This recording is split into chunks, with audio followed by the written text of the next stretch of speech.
I have officially leveled to 70 on the Project Remix, the mop thing, and I want to give you guys my full thoughts on this. A little bit of a rant, kind of like a good rant, but like, yeah, we're gonna go into this pretty deeply here. So if you haven't done it and you haven't followed it at all, I can't really spend time catching you up on this, but TLDR, they basically added like a pure leveling experience, almost like an expansion start to finish experience.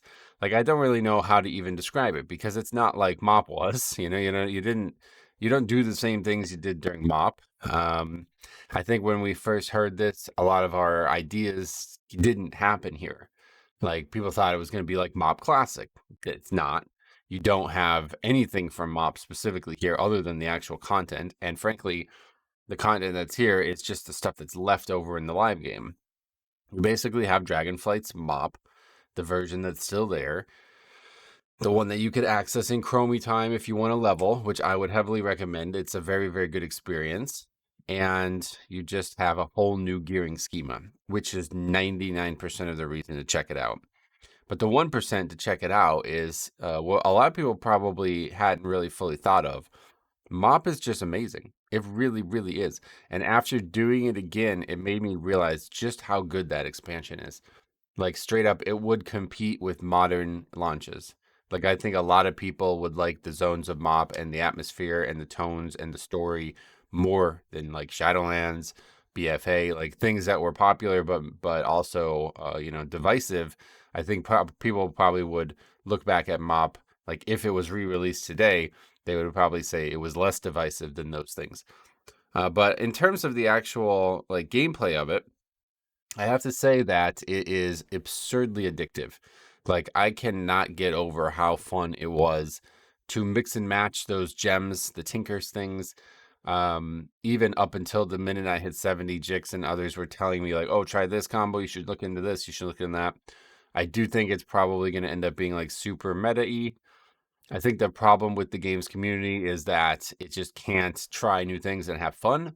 I will play the game the complete opposite. But yeah, there's already a overwhelmingly broken combo of things. So I did record all of this. I leveled 6.5 hours on launch night on this channel, and then I put another probably 5 or 6 hours in on my second channel. That's going to be linked down below if you guys want to watch it all. But in terms of the actual leveling speed, we talk about that now. It was not what was promised. That's for damn sure. Like, I don't know. They used a word. I don't know. I don't remember exactly what words they used, but they made it seem like it was going to be significantly faster. And we talked about this when it first happened, and then again the next day. And now we're going to talk about it again. What does that mean? Like, how fast do you guys want it? I want you guys to leave a comment on that. Like, so it took me 14 hours and a half basically to get to level 70. Now that's not that fast, but it is faster than it would take me in Dragonflight, without question. And by the end, I had 188% experience increase. So it should have been a lot faster. And I'm going to tell you quickly why it wasn't a lot faster. If you didn't watch the videos, you should definitely check it out. But TLDR, the experience from quests stopped scaling past 60. It's the only way I could put it. I don't really know. Like, that's not truly what happened. But, like, we were getting, like, 15,000 experience from a quest at 59. And then at 60, it was giving 1,000 experience. So I have no idea how that happens. The only thing I can think of is it might be intentional. If it is intentional, I honestly don't know how I feel about it. The way I leveled was I had to do LFR basically because that gave every boss gives a ton of experience. And then I also grinded mobs, and the mobs actually gave more experience than quests. Like one quest would not give as much as killing 2 mobs usually. So it was actually pretty efficient. Like I still got 30-minute levels, which is again still faster than Dragonflight, which is crazy. But anyway, in terms of the actual speed, like assuming that 10 to 60 was right and 60 to 70 was not right, which again, I'm not convinced it is. I wouldn't be surprised if they want you to get to 60 and then 60 to 70, you do like, end game activities for MOP, because apparently Heroic Dungeons and both LFR and normal and all that gave a lot of experience. That may be intentional. But anyway, if the 10 to 60 experience is accurate, how is my thoughts on it? Well, the first time through, it was quite slow, I would say. And especially the first time through, when you have no gems and you're still learning everything, it's going to be it can be frustrating. I was a little frustrated at times because the like power I was getting was not obvious. So I had to keep thinking like, oh, should I do this? Should I do that? I was kept mixing and matching, and that was fun after I got like a stride hit. But in the beginning, they were just throwing them at you, and I had no idea which ones I wanted to try, and I didn't feel like I was leveling at the pace I wanted to level at, so it was making it feel like I was doing something wrong. Like I needed to unlock these gems fully to be able to level faster. That's what I thought in my head, but that doesn't seem to be the case. It's simply, early on you're just weaker, and then eventually you hit your stride, and all of a sudden you're overpowered as shit. Like we turned the corner so hard by the start compared to the end of Jade Forest, it was like night and day. And I don't know that we got more than 20 levels in that. Maybe it was like 23 levels or something like that. But we start with no spells, which I've never really played a Blood DK from the ground up. Like I did it maybe twice in my whole life. Like recently, I mean, like in Dragonflight and onward. And it's just not very fun out of the gate. But when you get that double death grip talent, oh, does it open up, man. I'm probably gonna level again. I haven't decided. I have all day today to do it. I don't know that I'll do it again. I kind of want to test it. The way the cloak works is every time you hit like a milestone of the cloak's achievement, like you get these threads, which are basically just raw stats, get added to the cloak's aura. And every time you hit these milestones, the next character you starts with a certain number of threads, I guess.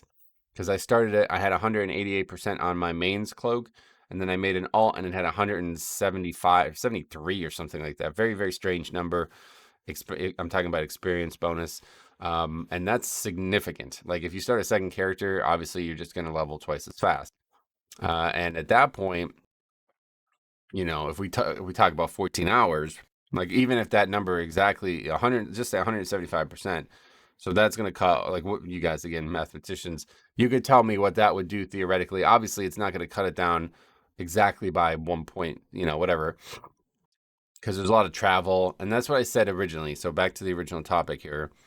People were saying like, oh, ideally 5 hours, 1 to 70. That's what people were saying, right? And it's like, bro, how can you even level how could you level 60 times? Like, think about that, right?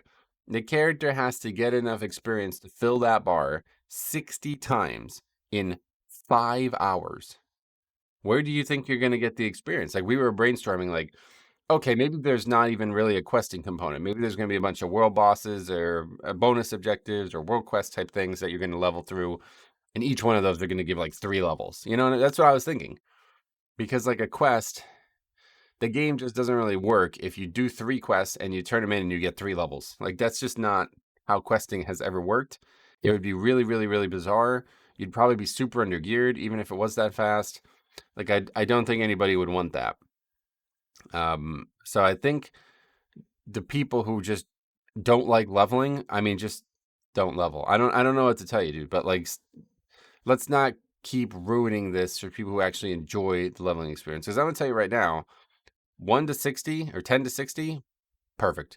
It was the best leveling experience I'd ever been through. And like I said, when I turned that corner around 25 to 30ish, it was like, oh, all of a sudden I was having a blast. Like the most fun I've ever had playing any character in World of Warcraft. If that version of the Death Knight that I had for those like probably like 6 or 7 hours I played could come into the live version of the game and I could play that, I would never log off. Like it's so fun to have all of this crazy power. Like some of my favorites like I use a Vamp Blood and it does a ton of AoE damage and stuns everything around me. Another great one was the active, like the meta gem that I was using for leveling at first is like a big orb, and it makes them when it hits the mobs the first time, it makes them take more critical strike damage. Like if you crit, it does more, I think, and then it explodes for a ton of AoE damage. And then another great one was called Brittle, which is very broken, but basically, whenever you start damaging mobs, all the damage you do gets like calculated by this debuff, and then when the mob dies, that like a percentage of that explodes and hits everything else. There's like 2 or 3 like that when the mob dies, it hits other mobs, and you can imagine as a Blood DK how freaking fun that would be. Unbelievable. And everything looks cool too. That's the thing. Like it's not just effects that are happening, it's awesome looking things too. So I'm really, really pleased with what we saw here. And out of the gate, I didn't know what to expect, frankly. I will tell you that mop leveling is not great. Like you're forced to do certain things, especially early. You are forced to do Jade Forest. I have to see if you could actually skip the Horde intro. I hate the Horde intro. I really do. I've done it so many times now. That's probably a big part of why. But there's like 3 or 4 quests in the Horde intro that are just absolutely awful. And Fax actually said it really, really well. There's probably like more quests that do not involve you fighting with your character or playing your character in Mop, in probably Jade Forest, but in all of Mop, than there are in every other expansion put together. Which really sucks when you're talking about your character getting all this power. But for the most part, any ones that actually involved combat, like the ones with Chen Stormstout in Stormstout Brewery, those did use the gems, it seemed. It looked like it. It's hard to tell because you're playing not your character, but it does look like it. They still work. It's just like a lot of the ones don't involve combat, like those stupid ones where you're rescuing the undead character and the monkey is in love with her or whatever that is. That awful. Just terrible, terrible questing. And you have to do those. Like I said, I don't know if you could skip all that and level enough to leave the zone. I will maybe try that, especially on the second character. But yeah, it's Jade Forest. It's one of the best zones ever made, and it's got some of the worst quests ever made. So you know how I feel about it by now. What else? The dailies, really, really, really, really great concept for Chromie time. They still seem to be great in this version too. The only thing that really, really, really hyper sucks, the thing that I was most disappointed with was that they removed the dailies for cooking. Now, the cooking scenario that was like a max level thing for Mop is still in there. I did it and I didn't notice how much experience it gave per like minute of it, but it was like I did it and it gave experience and gave me a piece of gear or whatever, you know. It's there. But like yeah, the actual tillers dailies all gone and the cooking stuff all gone. You can't get any professions at all it seems. So, yeah, obviously all that's gone, which is definitely super disappointing because well, maybe I'm silly, but like those dailies are my most looked forward to thing to do in that expansion's Chromie time because it's very, very easy to do and it gives full experience. Like the first like 5 or 6 quests of unlocking the tillers dailies is literally go buy seeds, plant them in the ground, click on the dirt, and go back. You do that 3 times basically, and those give full experience. So yeah, maybe it needed to be removed, but I love it. I just love the theme and the area in general, and they turned it into one of those infinite bazaars, which are basically just like little hubs where you can buy all the stuff with bronze. Speaking of bronze, my thoughts on bronze. You can watch the video if you want to see exactly how much I finished with, but I finished with so much that I will be able to buy every single transmog I want in one character. Now, I don't know that I did anything special, but I do know as a Blood DK, I obviously fought way more mobs than I needed to fight many times just because you know the mobs can give gear and gems and obviously bronze. Literally everything in the game gives bronze, and probably the thing I was most excited by when I saw it was that dragon riding can give bronze. You can dragon riding this. It is definitely intentional. Somebody asked during the streams, is it intentional? Yes, they have rostrums and a dragon riding quest line, a dragon riding quest line in to introduce you to dragon riding. If you've never done dragon riding before, there's like an introduction there for it, and yeah, it's definitely intentional. So that is definitely going to be in the game. Which at first I was like, not for me. But then when I saw you can actually like explore the world and get bronze through dragon riding, it is now for me. I could see myself using it, especially the first time through when I'm just trying to level the character quickly. That is a big part of it, though. I'm gonna tell you right now, I never use dragon riding for leveling, and even in Dragonflight, I did recently do a leveling challenge where I didn't use dragon riding and I barely beat the timers on it. Like, you know what I mean? Like the new leveling in the mop thing is with dragon riding, and I think I used it very well at times. You also get these biscuits that give you a full 6 bars of dragon riding's vigor. So basically, you would like exhaust it. Like if it's to go from one side of the continent to the other, you know what I mean? It stacks up to 3 times and they drop all the time. But if you don't use them, you're just not getting them. So make sure you're using them. What else? Yeah, but bronze, very high amount just from questing and leveling. I think the best way to get it, probably, well, ultimately, it's probably going to be do the raid. But in terms of like the approach to getting it while you're leveling, is just do every quest you can. I'll probably continue to do the quest because there's zone wide achievements to get. I actually got a new appearance, like it's like a Shaw appearance for your weapon, like a weapon transmog thing, like a enchant, one of those. I got that by reaching Exalted with the Calaxy, so like stuff like that. There's lots of achievements to get. I'll probably hit the achievements pretty hard, and all of the achievements give something. Like there's not any achievement that just gives 10 achievement points. It either gives you bronze, a big chunk of it, or some new thing that you might want to collect. And I definitely want to collect as much as I can transmog wise. So I will be doing all that. Another thing that I noticed was the reputation gains from the thing in Mists of Pandaria, like the actual thing where you can make your account get way more reputation. That transferred over to this. I don't know that that's intentional because it seems really weird that they would lock an entire weapon appearance behind getting exalted with Calaxy, and I literally did it while leveling by accident. But it's possible that it is intentional, and if so, then a lot of this stuff is going to be very, very easy to get.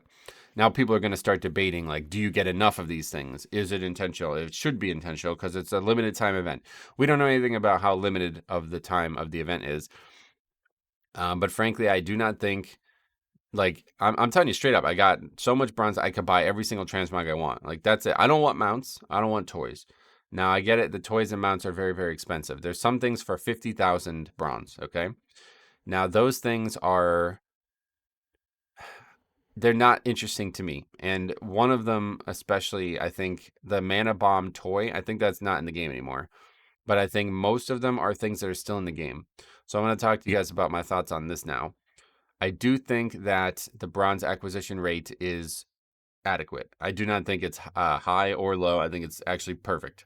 There's a lot of people making comments on it, and a lot of people think it's good, and a lot of people hate it. I think the people who hate it are the people who think you're meant to get every single thing from this event. And I'm going to tell you right now, obviously I don't work at Blizzard or know what's going on the inside, but I've been around 20 years with Blizzard. They do not intend you to get every single thing from this event. And the reason I can tell you that with certainty and why you should believe it is because there's things on these vendors that are from the live game still.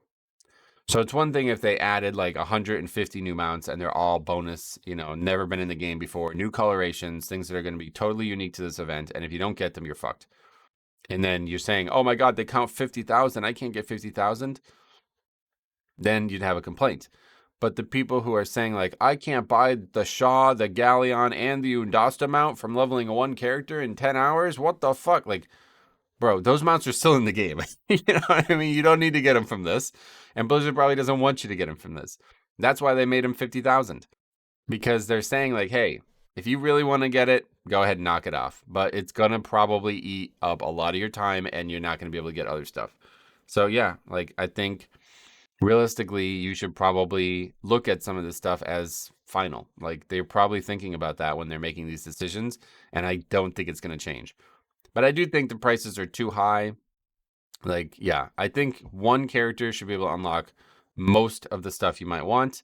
But I do think there's mounts and toys that are just absurdly priced. Like, I don't know about, there's like the Sensor of Eternal Agony or something like that. Is that out of the game or something? That one was also 50,000. I don't understand why. If things are in the game and they're high, then it means that they're probably really rare, I guess. And Blizzard was giving you the opportunity to get them without grinding out a crazy amount of hours on live. Just do it here instead. Right? Because, like, think about that. That's actually the trade off you're making. So, all the people complaining about it, you're basically just being entitled. Okay, the Shaw mount is very rare, but if you just put tons of hours into it, you will get it eventually, right? Now, didn't they add some increased drop rate thing? I don't know. I'm not a mount guy. But you can just put those crazy hours you'd put into farming it on 20 characters. Just go level 10 characters on this instead. You know what I mean? Or just grind on one character, like whatever you want to do. But I think it's perfect for what it is. Upgrading gear is very hard, but I don't think that's wrong. I think it is wrong. I think it's right. I think they want you to buy gear upgrades only when you're fully geared. Like, it's like getting a Mythic 2 piece and then trying to upgrade that to a Mythic 20 piece. You know what I mean? Like, they didn't want you to do that. That's why they put the tracks in to stop you from doing that. Now, gear can be upgraded from level 1. It's a 36 track upgrade.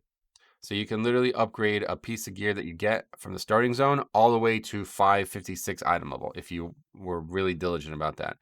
I don't think it would be advisable though, because it costs like a ton.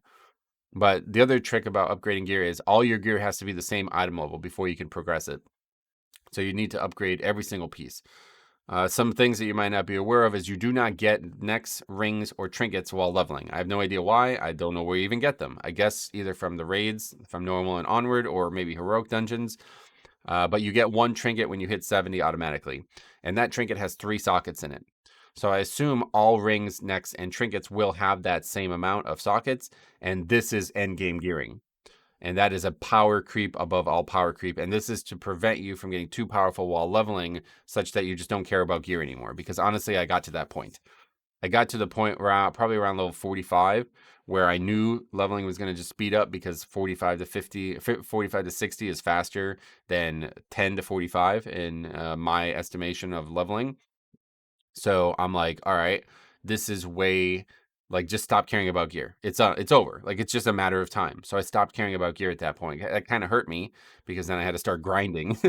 But regardless, I didn't expect it to be a problem. But realistically, you just stop caring about gear after a while. You get every gem you want. I'm pretty sure I have every single one now. Like, yeah, in fact, I do, because if you go to the vendor, it won't let you buy them anymore once you have every single one. But I don't know. I could talk about this for hours, guys. It is the best leveling experience I've ever encountered. It's probably the one of the best things I've ever done it. Like, I mean, you know, I said this on stream, like the best feature of the game, blah blah blah. Jix said like, oh, but don't you think Mythic Plus? Obviously, like Mythic Plus rating, things that are prolific and that I have encountered and done for dozens and dozens of years, right? But like, there's not been a thing that I've been able to hop on and have as much fun as I did, I think, ever. I hate to say it, but I really do think ever. Like, you can just go on there, start getting power, start getting this gear. It really is just like Diablo. It's way better than Diablo because gear drops like crazy, and there's less permutations of gear. Like, you're not going to get a cloth gear as a blood DK, you know? That's like a problem in Diablo where you get gear that you don't even want. I have no idea why that's happening in games like that. But regardless, there's no auction house. The gear and the gems look like they can be traded, but I tried to send stuff through the mail. It didn't work. So I'm not sure if that's intentionally not working. Also, I need to say this before I forget. If you get your class spell, so there's a ton of movement speed abilities that can go into your boots. Looks like boots will only ever have one socket. Maybe from raids or something that'll change. I was really hoping you're going to have 2 sockets from the boots eventually, because a lot of the gear starts at 1 socket and then goes up to 3 sockets as you level and get higher.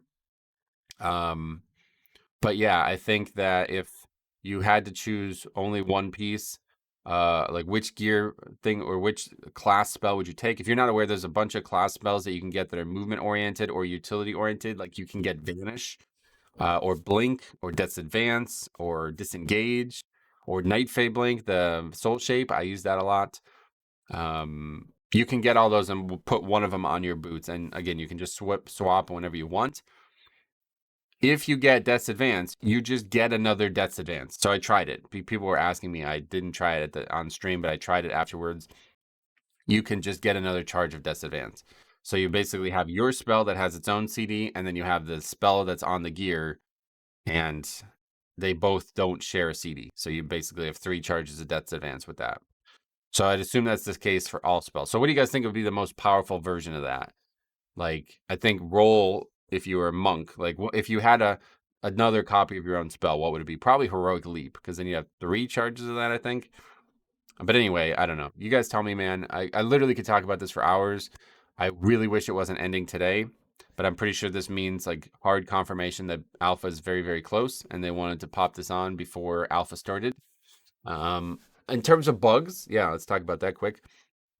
It was flawless. There was 0 bugs. There was 2 bugs that I encountered the whole way. One was the very beginning. It shows like a little intro scene, and it was like, I think it was going to cause like people to have strokes, to be honest. Like, it was insanely flashy and broken. But I don't know why that would be bugged. Like, that's just on Blizzard's end, I think. So that's very, very easy to fix. And then the other major bug I encountered was the achievements were not tracking for the zones that I was doing. Like there's achievements to complete the entire zone, every single quest in it, and you get a bunch of bronze for doing so. And I would log off and then log back on, and it would reset my achievement progress. So I got the Jade Forest done because I did it all in one sitting. But then I started doing Valley of the Four Winds, and I logged off 3 or 4 times throughout it, and I lost all my progress. So those are two major bugs. There's probably some other bugs I didn't notice. In terms of balance, it's broken as fuck. There's this power that puts a massive absorb on you, and then this other power that whenever you have an absorb, you deal damage from that. Like you eat into that absorb to deal damage, and it's just like I can't even describe how broken it is. I posted a picture of it in the Discord, and it's like you're gonna see it live in the second to last video I published on my other channel. I do 60 million damage with it in like a minute. Not maybe not even. It's like might be seconds. Like we're talking about less than a few seconds probably. In that window, it's like an 8 second thing, and then it goes off. I think it was like a 10 second boss. I think I one shot the boss with it in an LFR raid. Now I have no idea how because I couldn't replicate that. Usually it does like 600,000, not 60 million. But anyway, yeah. So you guys tell me what you think about it. If you did try it, if you didn't try it, tell me why not. What are your things like that's stopping you from enjoying it? I think there's a lot of people out there who simply do not like the core formula of World of Warcraft. That is, explore the world, level various ways, like maybe even some light challenges, like try a class you've never played before, try a spec you've never played before, use talents you've never tried before. Like these things are core to WoW. These are part of the RPG experience. This is how I'd play any RPG. Like if I was playing Elden Ring, I would try a caster, I would try an archer, I would try a rogue, like all these different options. And if you don't like WoW that way and you're just kind of like end game only, I play optimal builds, I don't think about anything, I don't explore anything, I have music off, then this is not for you and it's never going to be for you. But realistically, the leveling is very smooth and very easy and you'll probably enjoy it. So you should definitely try it at least once, get maybe the mounts that you want. The thing I wanted the most was that new Pandaren Phoenix color, and you get that just from getting to level 20 or something like that. It's very, very easy. Like you can't not get that. But yeah, realistically, if you just like the core formula of WoW, this is probably the best version of it ever. Should it stay in the game? In its current state, I would say no, because it's so driven towards the collection. And they clearly are making the collection elements something that needs to be limited time because otherwise it would be way too easy to get every mount in the game and every transmog in the game from MOP. But should the concept of getting gear that is heavily impacting your ability to level and creating crazy fun builds and scenarios like where you can literally like build every single piece with haste and gems that give you tons and tons of haste, you could have like 150% haste while leveling. Should that stay in the game? Yeah, should be in the fucking game today. It's actually a concept that I literally came up with independently and started implementing on my own project. And honestly, it makes the game so much fun to just be able to delve deep into builds and not just feel like you're totally like while gearing while leveling, gearing feels like you have no hands on it. Like it's just, oh, I got a piece, all right, put it on. You know what I mean? So anyway, this is something that needs to happen. World content has been revitalized by it. It is the best leveling experience I've ever encountered. It is the future of world content in my eyes, and I will cry if it's not something they do frequently. So let me know what you guys think. And if you haven't watched them, I'm begging you, check it out. Second channel desperately needs subs on that channel. If you guys aren't already, I'm begging you to please subscribe to it. It'll be down below. I'll pin it in a comment for the channel. And yeah, we got like 5 videos on that channel. And maybe more to come. Probably not, though. I'm not sure what I'm going to do today yet. But thanks for watching. We should be back to Mythic Plus now. But yeah, realistically, Alpha's around the corner too. If I get in, who knows? So just stay tuned. Everything's in flux for these next few weeks. But see you in Season 4. That's coming up too. So thanks for watching. We'll see you in the next one.